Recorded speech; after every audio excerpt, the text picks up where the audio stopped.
Bunia se métamorphose davantage. 20 autres kilomètres de voirie urbaine, ces routes incessamment asphaltées par l'entreprise Good News Africa Sarli. Il s'agit des axes Hôpital Salama, Mitera Police des Frontières, jusqu'au quartier gouvernorat de la centrale hydroélectrique de Boudana, jusqu'à Terre, près de la concession de l'université de Bunia, de l'hôtel Executive Lodge jusqu'au message du Graal, pour ne citer que ces axes. L'étude topographique des axes ciblés a été faite sans aucun incident en date du 3 au 7 juin 2025. L'ingénieur Fortina Kitoko, expert à topo aménagement pour les côtes de Good News Africa, explique que cette étape cruciale consiste à prélever si les données de la route répondent aux normes recommandées. Nous voulons rendre la ville de Bunia très propre par l'asphaltage qui va faire une belle vie dans la ville de Bunia. Il y a l'objectif de récolter toutes les données. Ce sont les études, les données qui sont existantes sur la route, on doit les placer dans l'échelle de plan. C'est à partir de là que nous allons connaître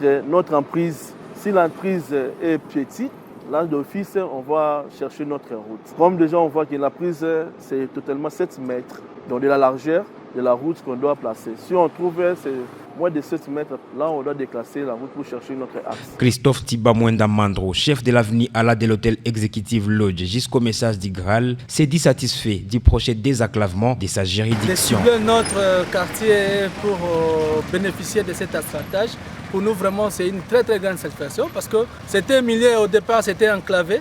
À travers les travaux que vous allez faire, en tout cas, le quartier sera vraiment très développé. Disons merci beaucoup à l'autorité provinciale. Ces 20 km confiés à l'entreprise Good News Africa Sarli seront financés par l'administration militaire de l'Ituri, dirigée par le lieutenant-général Luboya Kashamadjoni à travers la taxe conventionnelle des opérateurs économiques du secteur des produits pétroliers. En titre de rappel, c'est depuis le 23 mai 2025 que l'usine de la centrale d'Arobé de cette entreprise a été inaugurée avec celle de son partenaire Congo EV Logistique qui pour sa part, utilise l'usine de cocassage, toutes deux situées près des terrains en territoire d'Iroumou. Le gouverneur militaire, le général des étoiles Kachama, qui reçoit également du président de la République, Sekit Iné, le président provincial du comité. Luboya Kashamadjoni a été ovationné dans la salle par l'assistance. C'est un gouverneur, je vais dire vertébré, gouverneur militaire de l'Outouri. Le gouverneur militaire, le général des étoiles Kachama, qui reçoit également du président de la République, Sekit Iné, le président provincial du comité. Luboya Kashamadjoni a été ovationné dans la salle par l'assistance. C'est un gouverneur, je vais dire vertébré, gouverneur militaire de l'Outouri.